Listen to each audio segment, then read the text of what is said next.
lads, we've made it back. The Snugcast is back, recording in a pub. This is, what are we now? This is 18 month plus gone. But we're not just back. In any old pub. We're back where we belong. Nature is healing. We're back in the Snug in Philgrime's pub, and my God, is it magical. It's everything that we could ever have wished for. We're here, we have 2 packets of crisps in front of us, 2 pints, and we are listening to the chatter, and it was amazing. We were here at opening doors. We were here 10 minutes before they opened. Queuing outside, but oh my God. DJ, what was your experiences of coming in? Do you know what's mad, right? And it's stupid, and it's frivolous, and futile, and childish, and all them adjectives. Yeah. I actually was nervous coming here. Yeah. Like, do you know the kind of nervous you get before you go to play a match, or yeah. the kind of nervous you get when you're going on a first date when you're like 15? Yeah. Or do you know that feeling you get before you're about to kiss someone for the first time? and then the gate open, and then it would turn into the excitement, like. Yeah. And I was genuinely like fucking palpitation, like hand murmur shaking, like with fucking excitement, and then just taking it all in, because we haven't seen the inside of this place. We were here last year when we were September time, was it? Yeah, doing that 2 weeks. And we did the Solar Centre fundraiser here last year as well, so we got to see the inside of it just in passing. But like with the cold light of day, with a pint in a glass in front of us, and being able to have a chat, I don't know, I kind of took it all in, and I was saying to you, and like, you know, the old lads that you used to see, I hope we see them again, and just walking around the pub and taking it all in.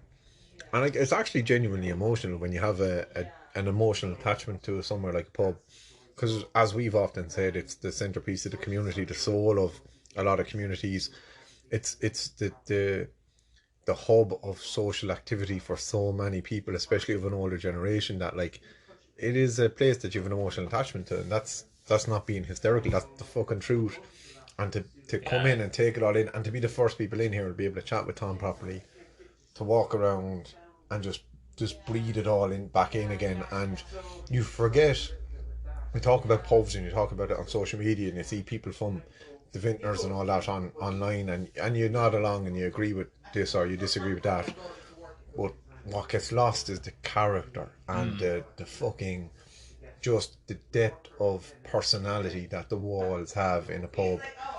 I just got overwhelmed with, like, Jesus Christ, I knew I missed it, but I didn't even realise how much I missed it until I sat down and just looked around. Yeah, no, definitely, like, coming in and seeing the pub again, and I definitely just have so much more of an appreciation for what a pub is. And like, you talked there about character and, you know, what goes into a character. Like, you know, you say you go into a lot of these new pubs now, right? And it's like Edison light bulbs, black walls, kind of like gold bars, you know, they all kind of have this like cool feel to them, like, you know, but like, it's also very manufactured in a sense. Like, you know, they're all kind of hitting the same like notes, you know, to like, oh, this is successful, this is successful, this is successful, so let's merge all these and like, let's create this kind of cool trendy bar. Don't get me wrong, I love going into them, and I like love getting a cocktail, or I love getting, like, a lot of the cool bars in Dublin as well, like, have, you know, cool craft beers and stuff, but there's just something different here. It's just, you know, we're here sitting in the Snug, we have a fireplace in front of us with like, there's like, it's ready to be lit nearly. There's like even packs of crisps and stuff just thrown in on top of it, like ready to go. Like, you have Todd Sods are in the corner. Like, around us then you have artwork, you have hand-drawn pictures, you have signed memorabilia of gigs that occurred, you have football jerseys with old beer sponsors on the front. We're looking at a Waterford United jersey here with Hoffman's Lager as the sponsor on the jersey. there's old mirrors, like, then there's like It's a picture of Jesus that's faded. exactly. It's just random shit, like, but it's like, it's so tastefully done as well. Like, it's just, you know, it's not grubby. It's not in like, your face It's not either. in your face. It's not dirty. It's just like a collection of not shite, but a collection of stuff that has just been accumulated and just like makes the pub like. Do you know what it is though? It is a collection of shite in a sense. But one man's shite is another man's treasure. Yeah. And that's exactly what it is. And it's like, you know, you know the way you describe them pubs that you described a modern a new pub that's doing a take on an old pub, and like you said, like, nothing against them, but you cannot buy history. You can't buy character that naturally develops over time. Yeah. And that's what this place has in spades. Like, this place has enough character and enough gumption to fucking yeah. I love it. I love it. Enough gumption. Gumption is amusement. We don't use it enough. What curtail, yeah. Curtail. Enough gumption to curtail any 2 words you. all the pubs in the city. You just miss it though, don't you? Like, you just... Yeah. So, actually, I don't think I ever introduced the podcast. I think. Oh, yeah. Welcome to the Snugcast. You're joined by your hosts DJ Walsh and Owen Tab. So, DJ. What was it like? So you kind of gave us your feeling of coming in, but like practically, with regulations and all that kind of crack going on, how did you find that coming in there now? Seamless. And like, it actually came from 2 different kind of like 2 different sources of ID. So say I had my EU COVID cert on that I'd scanned the QR code, because I'd received mine in the post, and I haven't got mine yet because I had mine on the app, so Tom was able to scan it. You had your vaccine card. Yeah, because I haven't got my cert yet in the post. But both are valid forms with another form of ID just to kind of prove yourself. So we wouldn't need the other form of ID. You know what I mean? And sign in, leave a number for contact tracing, right, proof of vaccination, and then everyone is safe. And it's a quick 2-minute job. There's no fuss about it. Yeah. And then I think Tom made a great point. The only thing practically that's missing now at this stage really is the high stool at the bar. You made a point there, right, about the owl lads, you know, that you kind of got this feeling of, like, oh, it'd be great now to see the owl lads coming in, and I hope that they're around and that they're well and that they're fit to come in and, you know, that they'll enjoy it or whatever. My thing, I obviously do hope that's the thing, right? Yeah, you don't hope they're gone, like. No, I don't hope they're gone. But I wonder. So I think we've said on podcasts before, right, that the magic thing about here was that lads would be coming in. You'd be sitting up at the bar, and lads would be coming in dribs and drabs. They wouldn't be coming in together, yet they always Drink together, right? Now, and there'd be overlaps, and there'd be people would be leaving, other people would be coming in. There wouldn't be the same group day to day. You know, it'd be kind of like a mix and match of a thing. straddle. Right?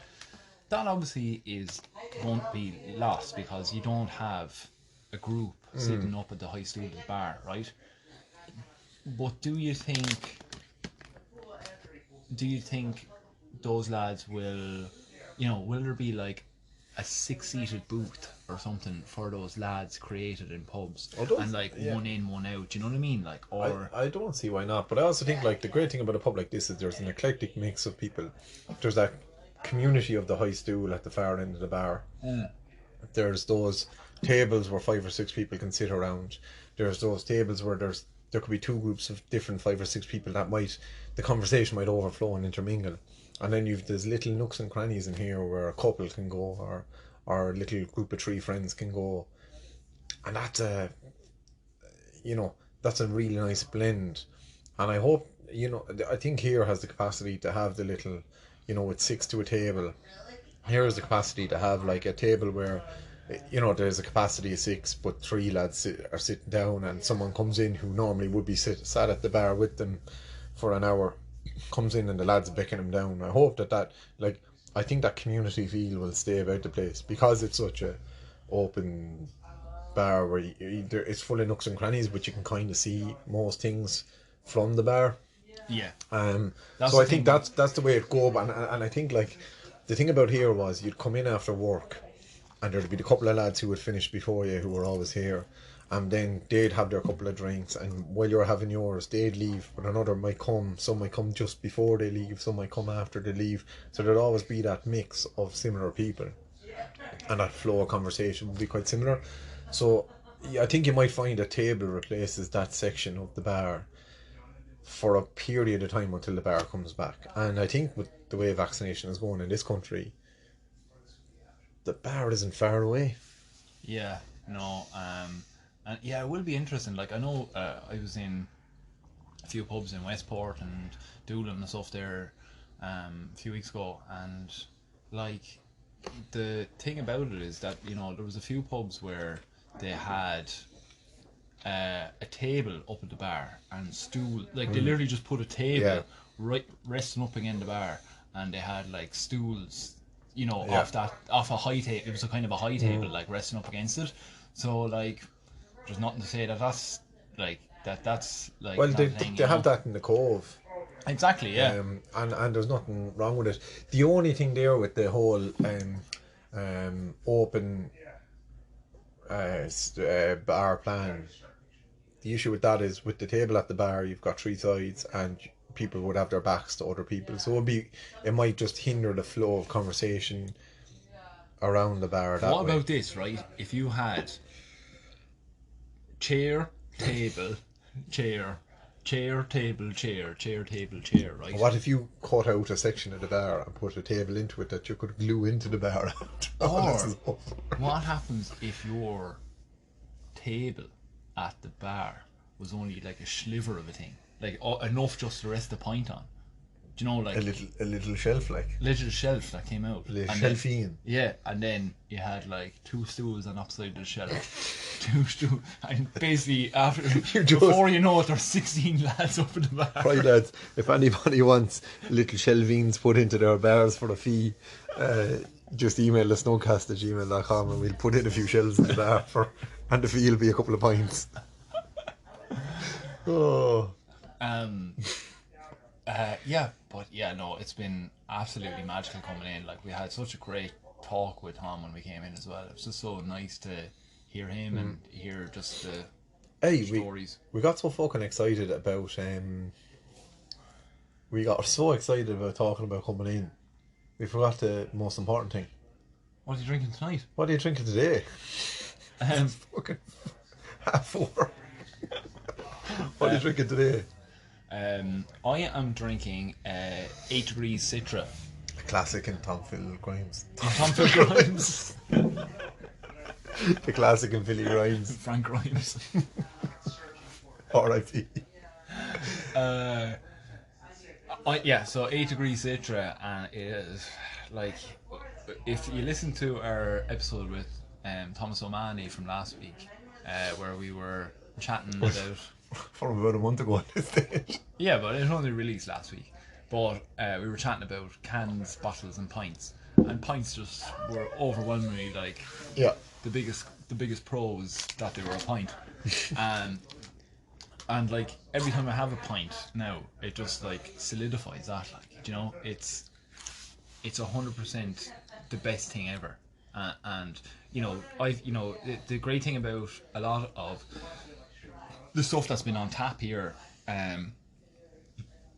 is that it has been available in cans during the pandemic, and we have been able to tip in. Like, I have had 8 Degrees Citra, like I've had the single hop Citra and stuff like that, and not a tap on this, like, you know what I mean? Like, this is phenomenal in comparison.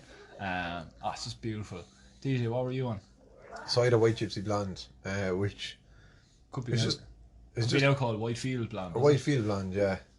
So first of all, credit to Coolon and the crew for changing the name when it was deemed an inappropriate name. Look, we won't get into that. Really, I'm sure it's a hot topic. It would be a hot topic on high stools around the country if it was, well, in places where that are good enough to stock white gypsy or white field. Sorry. But yeah, they're sort of gotten a new name change from White Gypsy to White Field. Best of luck to them. Best of luck to them. Really hope it goes well because they're a phenomenal brewery. An absolute phenomenal brewery. One of the longest in Ireland, isn't it? Like, yeah, and Coulon, I know from listening to a new brew, I know that Coulon has helped and guided and been a great source of knowledge for so many independent brewers in Ireland. So many of those podcasts that I listened to when Tomas was asking them about the startup of the brewery and stuff like that, Coulon came up so many times for advice, for recipe advice, for how to set up advice, for lending equipment. So just a titan of independent brewing in Ireland. And I had their blonde, which I've had on the podcast several times before. An incredibly nice beer to drink. I think it's amazing that like Whitefield from Templemore and Tipperary, they have this capacity to extract flavours that you don't typically associate with Irish brewing, and you get like hints of banana off a pint, which is just fucking mental, but really works. And it's this it's a lovely wheaty kind of blonde ale that I think is a cracker. And yeah, touching on what you said there just reinforces the point that we made on the last podcast, that there is just no substitute for a pint. You can have the best can or the best bottle in the world and it still won't match your middle of the road pint. For so it. True. And this is better than a middle of the road pint. You even commented before we started recording, we were like so eager to record, we were back in the pub and we were really fucking hyper. And I was like, I need to settle here because I'm too fucking giddy, I'm too hyper, I'm actually like shaking. And I said, we'll have a couple of sips first. And when we went to record, you said, look at your pint, like your head is still so vibrant, the pint is still so vibrant, and it stayed that way for the entire pint. And just there's this beautiful cascade of head in the empty glass now before we take this pause to get another pint. That just there are no superlatives for. You don't get that with cans, do you? Like that, no. That stickiness, where the beer, like, it's the rare. head sticks to the glass, like, it's amazing. It's rare. We'll have another one there. If ever you're going to be interrupted in a podcast, make sure it's interrupted by a barman asking you, do you want to fill your empty glass? Oh my god, that was amazing. Oh, that's not an interruption, that's an incredible intervention. What better way to have our ad break than ordering another pint? Like. I know, yeah, Diageo coming in with their ads, and me drinking fucking anything but them. But yeah, jeez, I thoroughly enjoyed that. Like, it's been interesting in here, hasn't it? Like, like generally like it's kind of weird in this pub the way. A lot of time, most of the time I'm in here, it's absolutely jammed, and like this time and it's now, pitch black. It's pitch black. Like, we're in here now, middle of the day, and not middle enough though. Not middle enough, and there's 4 of us in here, plus Tom. And what's your kind of experience of that now? I think it's the perfect return for me to this pub because it allows me to appreciate it and look at every single nook and cranny and it's like when you love someone and you adore the freckles on them. That's what it's like. Yeah. Actually, I have a thought here now, right? So, the way it's table service as well now, isn't that part of the guidelines? I don't think so. Is it? I thought it was that like you're meant to kind of stay seated. That they obviously don't want. Oh no, but I think you can, but you have to put a mask on. Right. Okay. I think so. Where was I? I was somewhere and you had to go up to order, but you put a mask on. Which I think that's the situation. You put a mask on and go up and place an order. Because I'm just thinking like that takes a lot more effort, doesn't it? Like from the table service, yeah. Now we did just get it there, but like, and I actually quite enjoyed that. Like, and it was just do you know, like, as we say in Irish, like, just tell me fucking win the Mickey, like, I'm just on the pig's back, like, so happy to just be sitting here having a drink. And like, you know, we're here early, we're gonna play a game of five-a-side after this. Yeah. And I'm gonna come back after, and I'm just going to I don't think you'll wipe the smile off my face all weekend. No. Because it's just it's incomparable with any other drinking experience. Like, and I love a good session. I love a good drinking in a house. I've been to a wedding recently in a hotel, and that was great, and nothing against it. But from a social interaction, from a cultural significance, to break up your week, to signify that break, especially of a Friday, to signify that break between I have my work done and now I am going to fucking have a couple of days rest.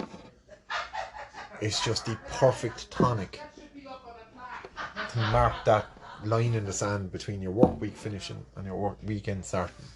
It just makes sense. It just fills a gap. And you're right. I like what we were touching on the high stool and the tables and that intermingling of people that, if it wasn't for the high stool and Phil Grimes, you would probably never ever converse with, because your social strands are completely different, or circumstances might be different. You live in different parts of town or whatever, and then the common thread running through that group of people that you get to know is Phil Grimes pub on a Friday after work or whatever it may be. So it's just spectacular to be back. Like, I don't know, maybe I'm just fucking rambling and rumination, but you're looking around and, like you said, in the cold light of day, you appreciate a good bit more.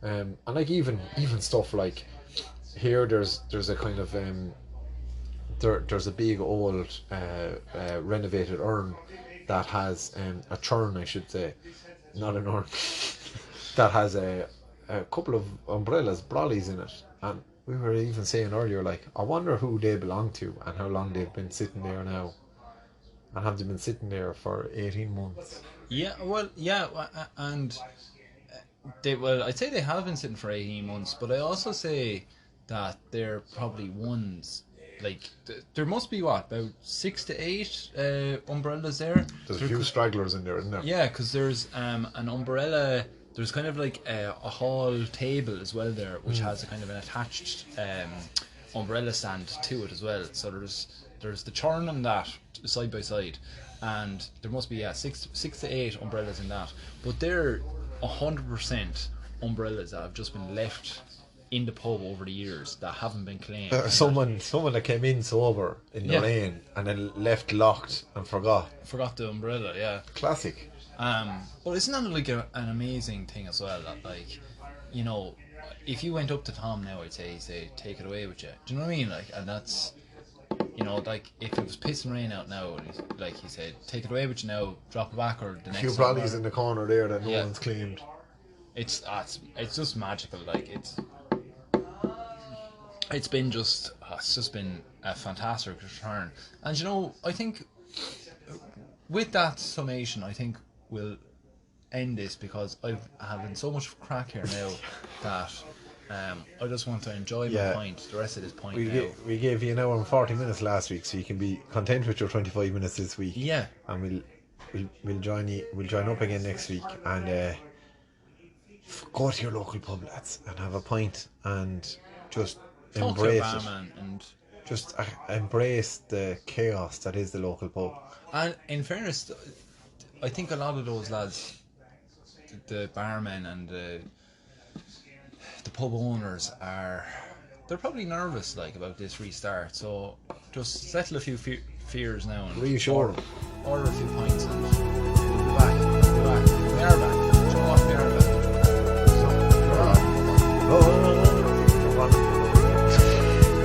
Good luck.